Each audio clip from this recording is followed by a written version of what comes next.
I'm Amy Henshin from Colorado State University Extension San Luis Valley 4-H Robotics program.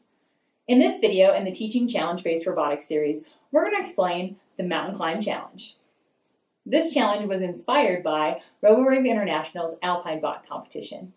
And in this challenge, teams build robots that can summit increasingly steep slopes. This challenge can be run with one or more teams. To run this challenge, you'll need a long piece of board or other sturdy material, and a number of items that you can angle this board up against to make your mountain slopes. You can use items like chairs, tables, and boxes. Get creative to combine items to gain more height. I recommend using a piece of board that is at least 4 feet long.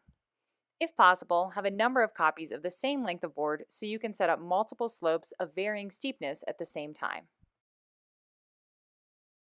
Line up your boards to just reach the top of the items they are summiting.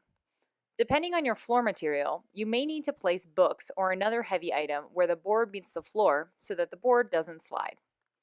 At the top of the chair, you can add books and painter's tape to level out the summit if you choose.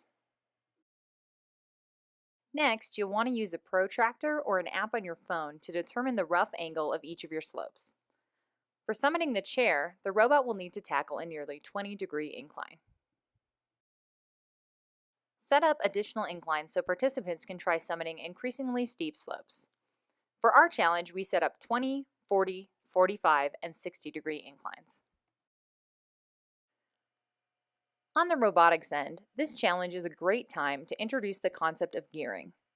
Youth can explore using different types of gears, as well as different gear train setups to increase the robot's ability to summit the various boards. The build process will also require kids to think about weight distribution, center of gravity, and clearance. They'll also need to consider ways to provide additional traction to their robot.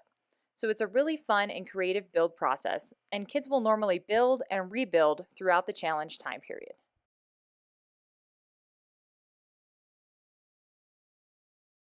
I run this challenge in approximately 3 hours.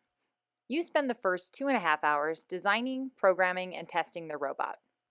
During the last 30 minutes, teams complete scoring runs. For the build portion of the day, I let kids use any parts in their kit, including all motors and sensors. I also bring in the expansion kit, so kids have access to additional parts and wheels. In addition, I provide some supplemental materials for kids to use to increase traction with their robot, such as rubber bands and tape. Kids can get really creative with these items, and they use them in very surprising ways. Teams are encouraged to build, test, and rebuild throughout the challenge time. They should start by trying to tackle the most gradual slope, then move on to increasingly steep tracks. When attempting to summit a track, teams may start their robot on the base of the incline, lined up to where the boards meet the floor. An incline is not considered complete until a team is able to clear the top of the incline and pass onto the summit, the flat portion of the surface. After 2.5 hours of building and troubleshooting, teams are given the opportunity to do 2 scoring runs on the track of their choice.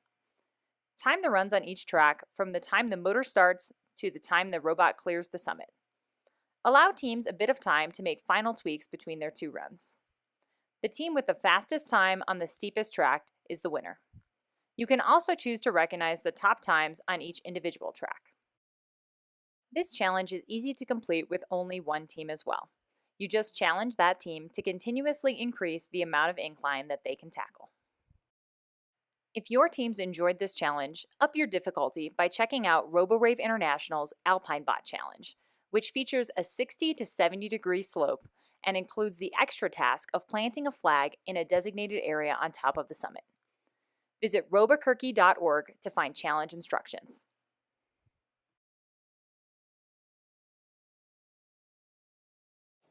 That's it for the Mountain Climbing Challenge. Thanks for watching, and remember that you can download complete challenge directions as well as a number of other resources on our website.